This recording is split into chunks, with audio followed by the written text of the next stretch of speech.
Thanks, Tom. And Tony, if we can go to the first slide in this section. We're now going to look at the core liability coverage under AVM1C. And this is split into two parts, really. Legal liability to third parties other than passengers, and then a separate section 3, which is legal liability to passengers. Quite often in a wording, you're going to find those actually combined into a single third-party liability section, but for the purposes of AVM1C, they're separated. AVM1C also has the possibility to apply separate limits to sections 2 and section 3, although you will see the majority of slips are written on a combined single limit basis for all of the liability coverages. The other thing that I just wanted to touch on was that the limits that are provided for legal liability do not have an aggregate, so there's no sideways limitation on the coverage. So you can have multiple accidents or multiple occurrences, and the insured would benefit from the full limit for each of those accidents or occurrences. So there is a large amount of coverage being provided by insurers under the legal liability sections. If we just then look at the insuring agreement, so insurance number 1, the coverage provided. The first thing to say is that this is a legal liability coverage. We're not going to pay for bodily injury or property damage. In all circumstances, the insured has to be legally liable for the injury or damage that was caused. And that is something that is a focus when we're looking at claims. The second thing to say is that AVM1C talks about accidental bodily injury and accidental damage to property. In the majority of slips and the majority of policies today, that we will have an occurrence definition, and the accidental concept will not be present. So we will be talking about occurrences, and we will have a definition of an occurrence, which is a slightly broader definition than just talking about an accident. You'll find that mentioned on the slip. The other thing that I wanted to touch on within AVM1C is when we talk about accidental damage to property, it says that this needs to be caused by the aircraft. So this is quite a narrow scope of coverage. And what we will actually see in larger policies is that we talk about liability for property damaged, and we'll be talking about their aircraft operations. We won't be necessarily talking about caused by the aircraft. So again, it's something to look out for when you're adjusting a claim. If we then look at the liability exclusions, the first two I'll probably take together. So we're not going to cover bodily injury to directors, to employees of the company, or to the crew of the aircraft, taken as a whole there, covering A and B. We'd expect injury to these persons to be covered by other insurances purchased by the insured, namely employer's liability insurance or workers' compensation insurance. And this is not the subject of this insurance policy to cover bodily injury to those parties. Exclusion C is bodily injury to passengers, and the reason that is there is because passenger coverage is separated out into section 3 of AVM1C. So we have this exclusion here to take it out of section 2. The next one is around the property damage section of cover. So loss or damage to property belonging to the insured. We're not here to provide first party coverage to their own property. That would be covered by the insured's property insurance program or another policy. And we're also not going to cover property damage to property in their care, custody and control. So one point to note here for an aircraft operator is that a standard as drafted, there wouldn't be any cover for baggage, cargo or mail without this being amended. Now, what you're going to be looking out for probably is the inclusion of AVN 92 on the slip to provide cargo legal liability coverage, which may then be amended to include coverage for cargo and mail if that was required based on the insured's operations. If we go to the next slide, we're then going to look at the other part, the legal liability to passengers. It's quite narrow in scope, and it mirrors the exclusion that we just looked at in section 2, where we said we weren't covering legal liability to passengers, and provides the cover for it here. The definition there is fairly straightforward, as I said, so accidental bodily injury to passengers whilst entering on board or alighting from the aircraft. So it's quite narrow in the scope of where those passengers are covered. And then part B is loss or damage to baggage or personal articles of passengers. And the important point there to say is that this is when it's arising out of an accident to the aircraft. This again may be something that's amended in AVM1C, maybe amended in the policy. We'd expect to see slightly broader coverage for baggage whilst it's in the care, custody or control of the insured, rather than just arising out of an accident to the aircraft. But again, if you've got baggage claims, then you would want to look at the extent of the coverage provided. What this isn't providing is cover for crew baggage. So we're only talking about passenger baggage in this section of cover. Tony, if we go to the next slide, we're going to have a look at some of the exclusions. Here we're looking at exclusions that mirror section 2 of the policy. Again, we're not here to provide cover for direct employees and crew that would be the subject of separate insurances purchased by the insured, like EL and workers' comp. However, what we do see is that this section is these exclusions are quite often amended so that we broaden the scope of what's meant by a passenger. We might therefore want to look at how that's been amended and look at the scope of coverage. So if you have got, for example, crew that are injured in an accident, you'll need to look carefully at this section to see whether those crew members, be they operational crew, deadheading crew, cabin crew, flight deck crew, to see whether there is any coverage provided for them. What we would always expect to see is an exclusion for any liability that's the subject of compulsory insurance. So we would never want to be picking up any EL claims or workers' compensation claims. But this is something that's quite important to look at when you're adjusting claims. Tony, if we go to the next slide, we're going to leave the sort of core hull and liability coverage now and have a quick look at the legal costs coverage. So some quite old-fashioned language in here about defraying in addition and legal costs and expenses. But what we're talking about here is that in addition to the coverage provided under the core hull and liability section, insurers are going to pay legal costs and expenses that they incur in defending any claims in addition to the liability limits. And it's important to say that this is for any action. So even if the claim turns out to be false and there was no merit in the claim at all, we will still pay the legal costs for defending that claim. The whole clause there is quite wordy because it talks about what happens if the limit of liability is exhausted. And in that case, we would continue to pay legal costs for defending claims on a proportionate basis to what the total claim bears to the actual limit of liability that was provided by the policy. Tony, let's go to the next slide now. Going to look at some of the general exclusions under 1C. So these apply to all sections of the policy. Some quite obvious ones in here, really. So we're not going to cover claims when the aircraft was being used illegally. Fairly obvious one that's against public policy to provide coverage for illegal activities. The next one is that in the schedule of the policy, you're going to have some geographical limits stated. Now, it might be that it says worldwide, but it might be that the geographical limits are limited to certain countries. So there's no coverage provided if the aircraft's being operated outside of those geographical limits, unless it's due to a force majeure situation, which perhaps meant that they had to divert to a country outside the geographical limits because of an emergency on board. Exclusion 3 is talking about pilots. So in a basic AVM1C risk, you might have a schedule of pilots actually named and listed in the schedule. More often than not, you might have something a bit broader that says pilots as required by the insured or any pilot meeting the insured's own requirements. But you want to check in the schedule what the pilot requirements were when you have an accident. You may also see that this is amended sometimes to talk about mechanics and engineers operating the aircraft on the ground, not just a pilot, so that the aircraft can be taxied, for example, by maintenance personnel. Tony, the next slide.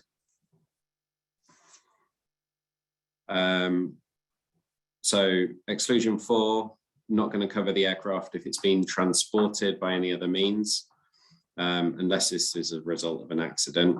So if the aircraft's on the back of a lorry being moved between 2 locations with the wings removed, that isn't generally covered under AVM1C as standard, but again, you want to look to see whether this exclusion's been amended or deleted. Exclusion 5 is about landing and takeoff suitability. So we're not going to cover claims if the aircraft was attempting to land at a location that was not within the manufacturer's recommendations.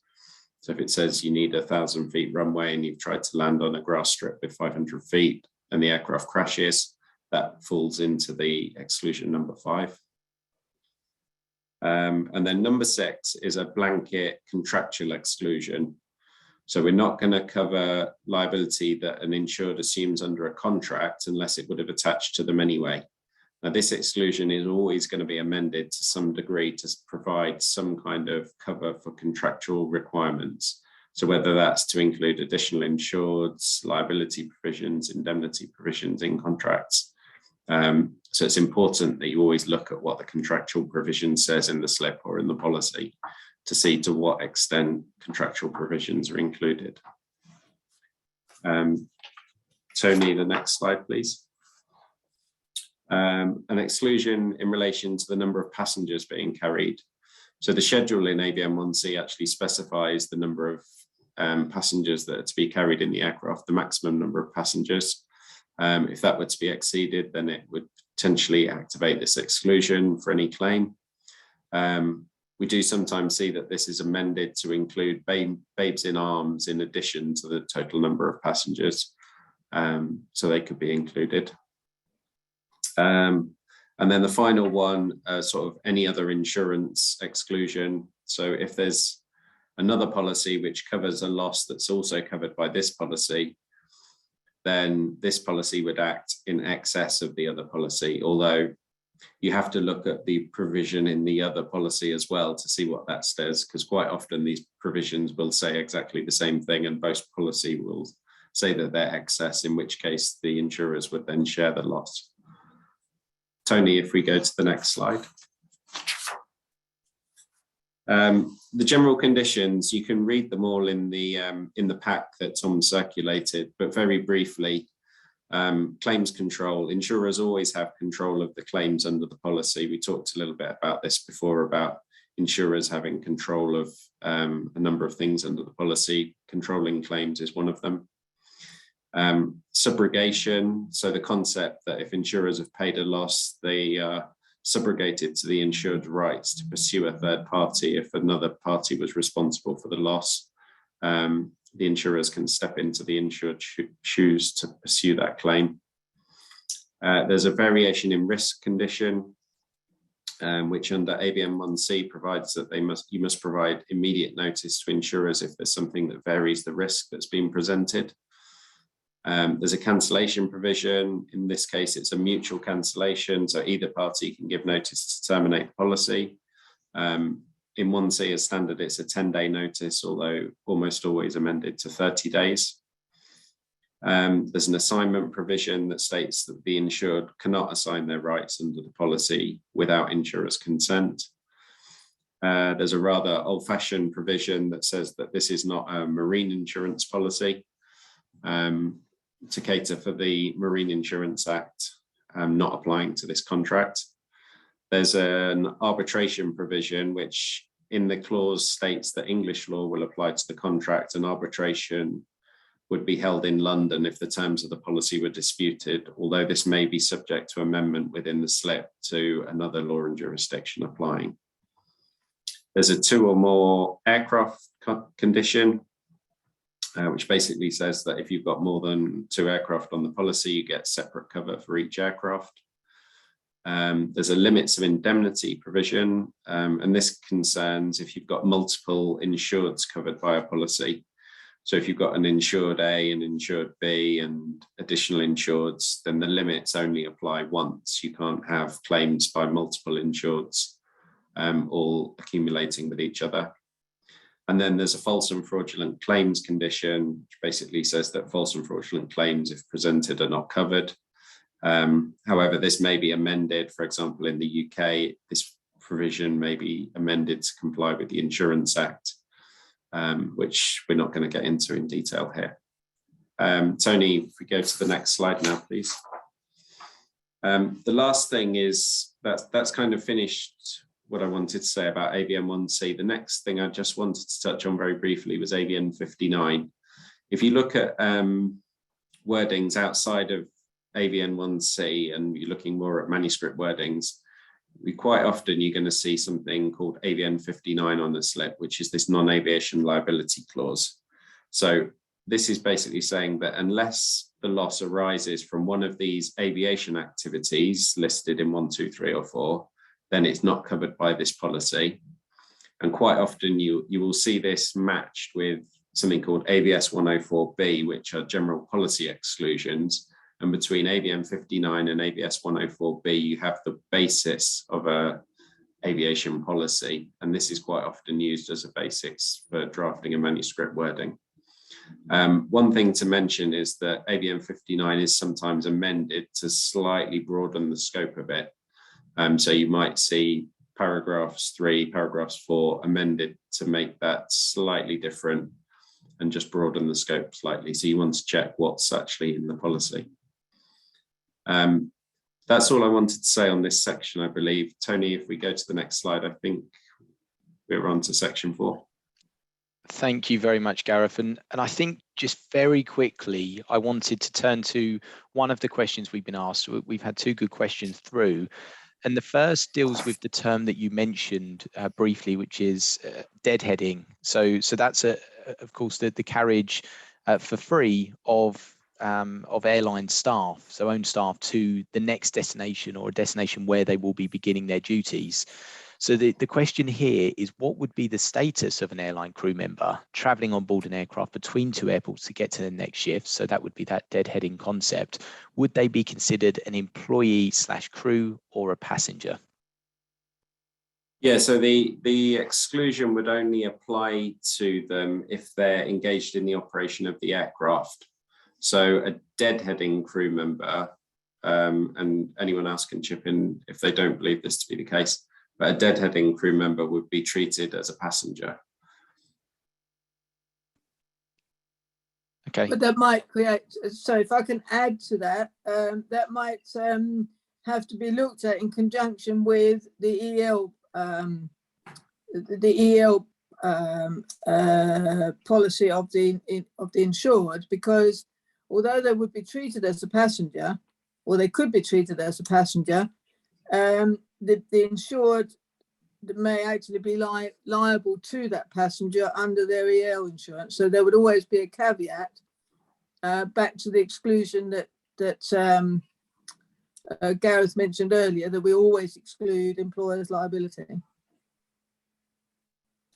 or workers' comp. So sometimes for a deadheading passenger, a deadheading crew member, they could be a passenger, and often they will be a passenger. And of course, the reason for it, that they want them as a passenger, is there's more benefit there than there may be under an employer's liability policy.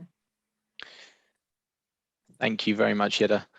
Okay, well, we've got about 15 minutes remaining and a couple of clauses to consider. So Yeda, will go straight across to you, and I'll ask that you keep this section concise in order that we can deal with everything we have planned to. I can do that. I think we have a poll to start with, don't we?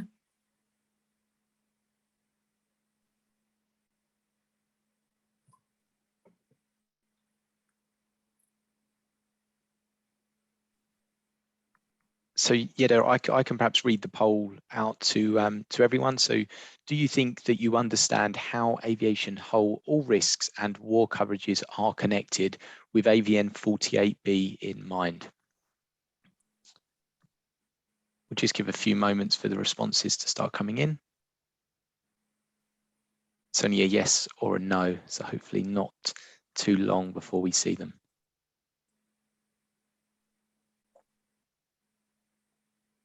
Okay, Tony, if we move to the results, and I'll go back to you, Yeda. Thank you. If you can see that 82% we've got in the yes and 18% in the no. Good. So that's actually quite encouraging. So as we mentioned, next slide. Oh no, we got it. That's fine. The next slide is on a preamble and etc. of the Hull War and Allied Perils Policy. LSW555D is the current form. The policy form is made up of 5 sections and a schedule. And the schedule, one would hope, would address the aircraft covered in the all risk policy. We have the form itself is in the pack that Tom has issued, so I won't go through the form, but just highlight some of the items that are of particular concern. Section 1, loss of or damage to the aircraft, is the insuring agreement, and it's the key element here is that subject to the terms, conditions, limitations set out below, this policy covers loss of or damage to the aircraft stated in the schedule. That's the same as the all risk, against claims excluded from the assured's hull all risk policy as caused by. And then in the perils that are listed are in fact the perils of AV48B, apart from paragraph B being the hostile detonation of weapon of war. So it is very closely connected, and it has the effect of has the claim been assessed by the all risk underwriters and been denied solely by the AV48B exclusions. If so, then the claim can be, then that damage can be considered under the War and Allied Perils policy. Additionally, we have section 2, extortion and hijacking expenses, which is an additional coverage where if for certain circumstances and provided it is legal to do so, refer to section 2 or paragraph 2 of section 2, that if it is not legal to have this insurance and be indemnified for it, then we are not providing the cover. But threats against the aircraft stated in the schedule or its passengers or crew made during the currency of the policy, and extra expenses necessarily incurred following confiscation, etc. Section 1 clause E, or hijacking, section 1 clause F of the aircraft stated in the schedule. And there will be a limit stated in the schedule, and the policy will respond to 90% of that limit, which is an aggregate limit. And the reason it's 90% is that there is a risk of moral hazard in this coverage. And therefore, it's important that the insured has an interest in avoiding any claim or any loss or any expenses being incurred. Can we have the next slide, please? And the next slide is the general exclusions under LSW555D are quite extensive, and I won't go through them here. But I think it's best if people have a look at those at their leisure, because they are specific to the war perils. And there's also, because some of the perils are confiscation, etc., we don't cover debt. That's in any losses that arises out of any financial cause. That's quite important to look at, but I won't cover it here. I will take questions, and maybe next session, if somebody's had a look at it, I can deal with those there. Section 4, general conditions, is extremely important because the hull all risk policy and the war policy are interconnected. So this policy takes all its warranties, terms and conditions for the operation of the policy from the all risk policy. And therefore, if a condition hasn't been met under the all risk policy, and and therefore the claim won't be covered, well then clearly again it's the same issue on the war policy. It can't come to the war policy.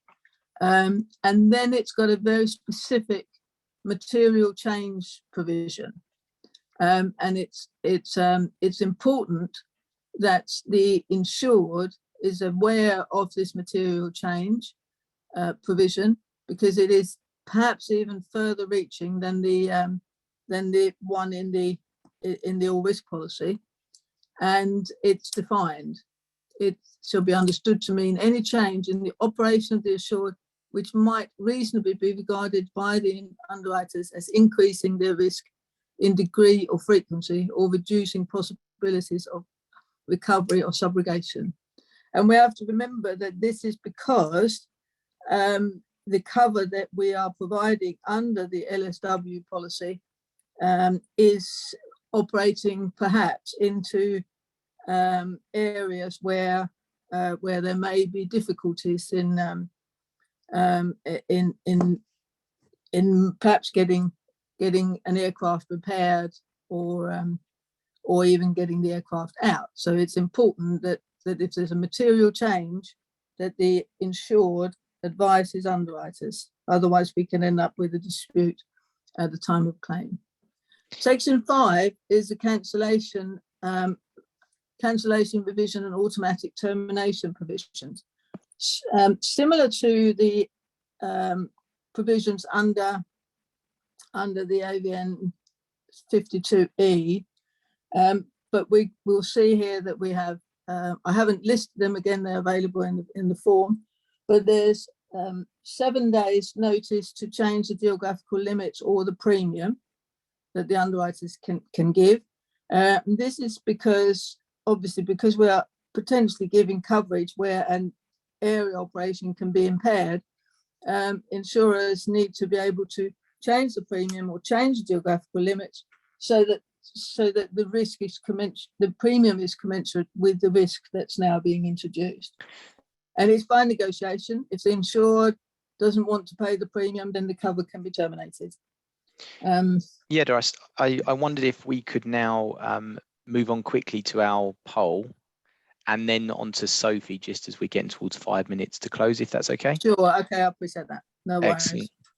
Thank you very much. Okay, so a very quick one, and you will have seen this question before because we asked you it a moment ago. So has your answer to the question that we asked now changed in light of what you just heard? So we've got yes, I now fully understand the connection. No, I knew this anyway, or no, I still have no idea, in which case we may need to revisit at the next session. So if you can just provide your responses now.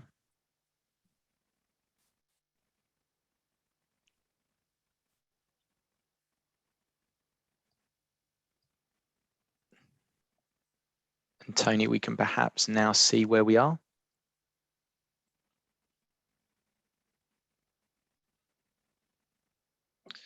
So we are at 72%. I now fully understand the question. 23% and no, I knew this anyway, and only 5% saying they're unsure. So it may be that there is a need to just revisit the clause for a few people. And of course, we are very happy to take specific questions, as Yeda said. So Sophie, if I can now ask you to provide us a very quick whistle-stop tour of 103A, that would be fantastic. Yes, I will. Please, the next slides, Tony. So I'm going to talk about AVS103 just after 103A, more precisely after Yeda's presentation about LSW555, which provides the coverage for hull war, and we've heard the explanation of Gareth about the coverage for hull. Basically, AVS103 and now AVS103A, it's a very old standard market clause which can be used and usually is used in case of uncertainty as to whether the cause of an accident could be a peril excluded under AVN 48B. And it allows insurers, hull war and hull all risk insurers, to temporarily share the losses. In fact, it's a sort of funding, 50-50, whilst some time is necessary to find out exactly what was the precise cause of an accident. AVS103 has been replaced quite recently. That was in May 2001 by AVN103A. There's not been very significant changes in the wording. The main reason for the change was linked to the disappearance of LIBOR at end of 2021, and LIBOR was used for calculating the interest that may be due by one set of underwriters to the others. Nevertheless, various amendments have been brought, which are, I would say, minor, but quite useful. In the next slide, you will see I've shown them in a kind of italic way, so that you can see the slight variation between the two sets of clauses. We can move to the next slide, please, to speed up. Basically, what is important to have in mind is that for this clause to apply, it means that the insured has got, of course, both a hull war coverage and a hull risk cover. And it's also extremely important that both sets of insurers, the hull war insurers on the one side, the hull risk insurers on the other side, all agree that there is a valid claim under one at least of their policies for this loss or damage. So there must not be uncertainty as to the fact that coverage there is. It's just an uncertainty as to whether it's a war risk or not a war risk. But there must be no uncertainty as to the fact that a loss is due. And it implies that it will be set into action when the causation cannot be found within 21 days from the date of occurrence. And in this case, next slide, please. As I mentioned before, the amount will be split 50-50 between the two sets of insurance, providing, of course, that the slips have been identically endorsed by both sets of insurers. So both on the hull risk slip and on the hull war risk slip, you've got AVS 103, just AVS 103 or AVS 103A. Important to note that AVS is a standard clause relating to slips. It's not a policy provision.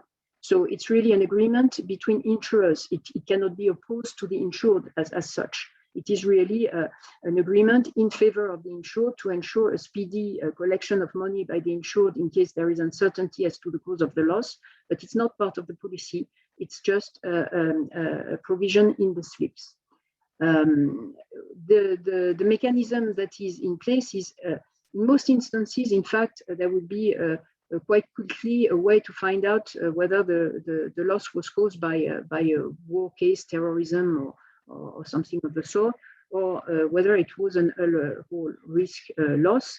But of course, in particular, when an aircraft might disappear and not be found, like we had the situation with the Malaysian aircraft which disappeared and has never been recovered and found out, there may be uncertainty. In this case, if the insurers, both sets of insurers cannot agree on the settlement between themselves, then there's the need for an arbitration. It's a clause that provide for arbitration within 12 months. Arbitration is in London, and the decision of the arbitrator will sort out the situation. And of course, in case the arbitrator or through a settlement between the parties, it is agreed that one set of insurer, be they the war risk or the hull risk, should bear the entire loss. They would, of course, repay the amount they had initially provided as a funding, plus some degree of interest.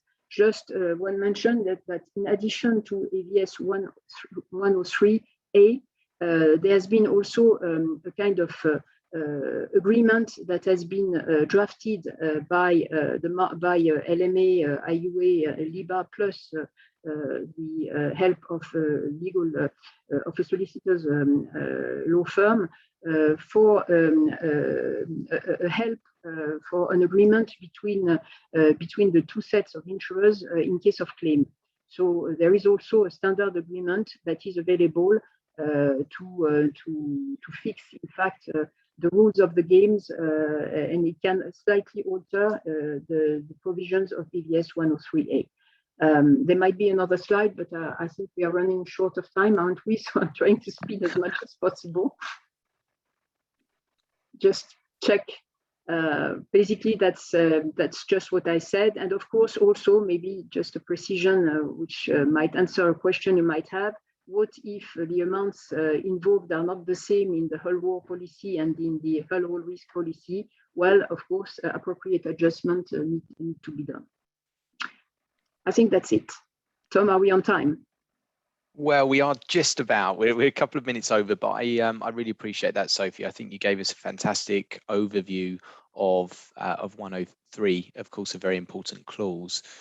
Okay, so just to close now, as I said, we're a couple of minutes over, and of course we have got session 2 coming up.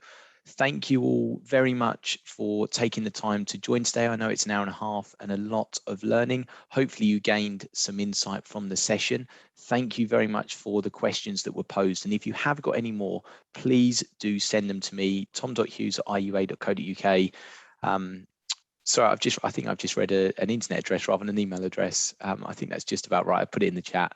But the only other thing to say is that I can take the question, Tom, if you like, the last question that we have. We might have to take it at the next one, unfortunately, Yeda. We'll kick off the next session with that question. But the only other thing to say is that we will be circulating a recording of the session along with a copy of the presentation slides. And it's not too late to sign up for the remaining sessions. There's still 3 wording sessions to come. So please do follow the link I put in the chat or get in touch with me and I'll be happy to pass on the details. And I think that's all. So thanks very much for joining, and thanks to Yeda, Sophie and Gareth for their fantastic presentations.